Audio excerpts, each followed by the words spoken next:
आज हम खजुराहो के एक ऐसे मंदिर का रहस्य जानेंगे जहां एक मंत्र के उच्चारण मात्र से 1101 मंत्र के पुण्य का लाभ मिलता है। तो यह है दुल्हा देव मंदिर, जहां सामने पहुंचते ही एक बोर्ड दिखता है और इसमें हिदायत दी गई है कि इस स्मारक को क्षति पहुंचाने पर आपको 2 साल की कैद या फिर 1 लाख रुपए का जुर्माना हो सकता है।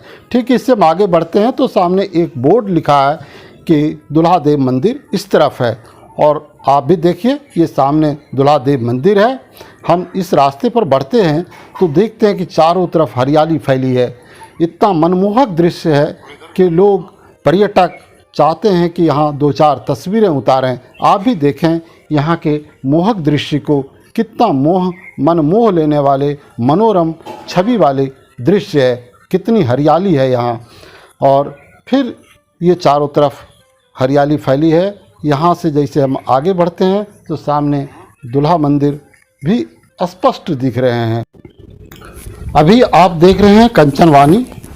कंचनवानी में आपका स्वागत है। मैं तरुण कुमार कंचन आपसे अनुरोध करता हूं कि यदि आप इस वीडियो को पहली बार देख रहे हैं तो सब्सक्राइब करें, इसके पहले लाइक और कमेंट ज़रूर कर दें और आगे हमारे साथ दुल्हा देव मंदिर का दर्शन करें।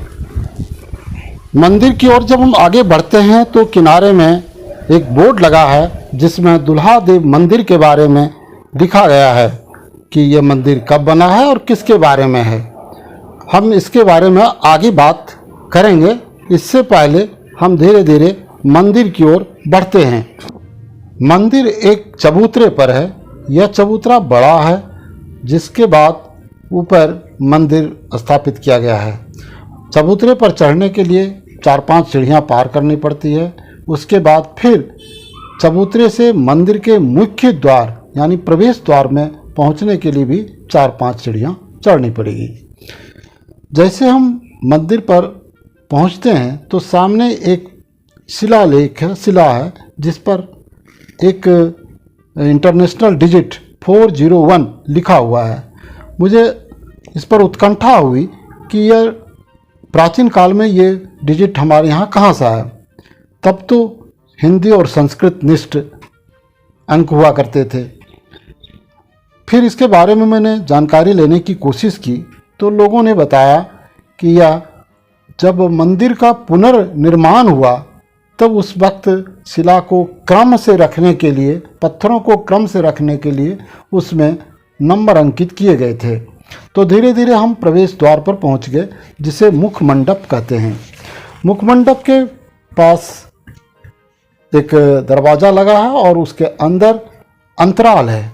अंतराल वो भाग होता है जहाँ लोग पूजा पाठ करते हैं या पुजारी बैठते हैं, सामान्य लोग जाकर वहाँ भगवान का दर्शन करते हैं। तो ये यही एरिया है। यहाँ से शुरू होता है गर्भगृह। गर्भगृह में शिवलिंग की स्थापना की गई है, क्योंकि दुल्हा देव मंदिर पूर्ण रूप से भगवान शिव को समर्पित है। इस शिवलिंग में 1101 शिवलिंग एक शिवलिंग में खुदे हुए हैं। यदि मुझे मौका मिलता है तो मैं आपको उस शिवलिंग का दर्शन जरूर कराऊंगा। मैं कोशिश कर रहा हूं कि आपको इस गेट के अंदर शिवलिंग का दर्शन कराएं। तो अगर यदि हमें दर्शन होता है तो निश्चित रूप से आप इसका लाभ उठाएंगे, आपको भगवान शिव का दर्शन होगा। तो मैं धीरे धीरे कोशिश कर रहा हूँ। ये सामने एक चंद्रशिला है। इस चंद्रशिला पर पैर रखकर जो जोड़े भगवान शिव की अर्चना करते हैं, पूजा करते हैं, उनकी मनोकामनाएं पूर्ण होती है, ऐसा माना जाता है। ये पुराने ज़माने में था, प्राचीन काल में ऐसा ही होता था। तो हर मंदिर में, खासकर खजुराहो में हर मंदिर के सामने ये चंद्रशिला आपको दिखाई दे देंगे। तो इस दरवाजे के अंदर, हाँ बिल्कुल यही शिवलिंग है। हर हर महादेव। इसी में 1101 शिवलिंग खुदे हुए हैं। एक मंत्र का यहाँ प्रभाव 1101 मंत्र के पुण्य के बराबर होता है। तो ये सामने फिर से मैं आपको चंद्रशिला दिखा रहा हूँ। चंद्रशिला नीचे पड़ी है। इसके दोनों तरफ यहाँ नदियों का, गंगा और यमुना का मूर्ति लगी है। यहाँ से अर्थ होता है कि हम जो भी अंदर जा रहे हैं वो गंगा और यमुना से आशीष लेकर भगवान शिव के पास पहुँच रहे हैं और उनका आशीर्वाद लेंगे। अब हम मंदिर के सीलिंग को देखते हैं कि कितने सुंदर ऊपर राउंड राउंड करके 20 कोष्ठक में ये बनाए गए हैं और कोई जोड़ नहीं है इसमें। ये सिर्फ एक दूसरे से इंटरलॉकिंग सिस्टम से जुड़ा हुआ है। इतनी अब हम देखते हैं गर्भगृह के बाहरी भाग को। इस पे जो बड़ा सा ये दरवाज़ा बना हुआ है, इसके ऊपर में एक तरफ लक्ष्मी और दूसरी तरफ सरस्वती की प्रतिमा मूर्ति बनी हुई है। बीच में स्वयं शिव जी विराज रहे हैं। इसके बाद हम धीरे धीरे बाहरी आवरण को देखेंगे। इसमें किस तरह की बनावट है, किस तरह की मूर्तियां गढ़ी गई हैं, इसके बारे में हम जानेंगे। दुल्हा देव मंदिर को हम कुंवर मठ भी कहते हैं।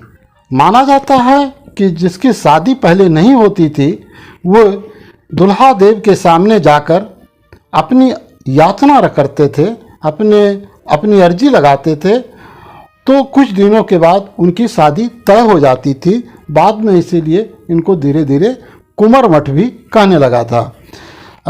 यह खजुराहो के मंदिरों में सबसे नया मंदिर है। यह मंदिर पूर्वमुखी है। यह शिव को पूरी तरह से समर्पित है। इस मंदिर का निर्माण काल 1100 से 1150 ईस्वी माना जाता है। इस मंदिर के जब बाहरी भाग को देखते हैं तो इसमें 3 लेयर में प्रतिमाएं गढ़ी गई हैं। ऊपर से आप देखें तो 3 लेयर में आपको प्रतिमाएं दिखेंगी। इसमें बीच में भगवान के प्रतिमा हैं, देवी देवताओं के प्रतिमा हैं और साथ में कुछ गंधर्व अप्सराओं की प्रतिमाएं हैं। इन प्रतिमाओं में मैथुन प्रतिमाएं भी बहुत महत्वपूर्ण ढंग से लगाए गए हैं।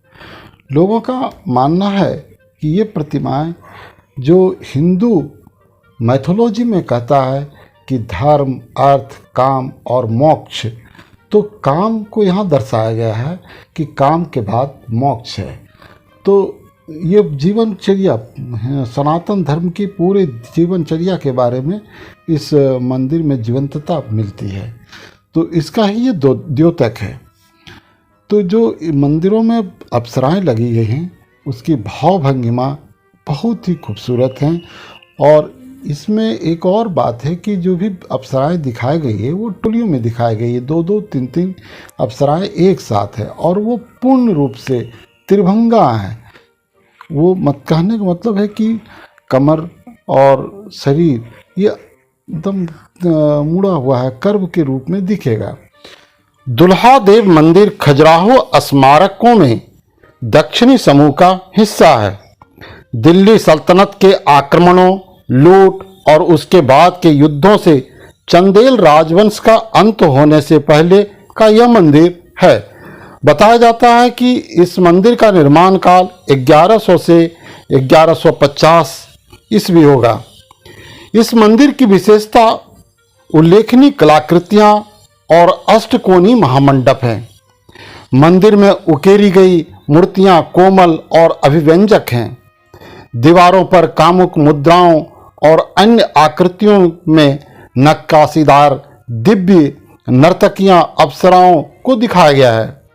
पेड़ों के चारों ओर नाचती युवतियां और कामुक मुद्राएं में ये महिलाएं भी मंदिर का वास्तुकला का मुख्य हिस्सा है। इसे खजुराहो की वास्तुकला या मूर्तिकला निपुणता के आखिरी चमक भी कहा जाता है।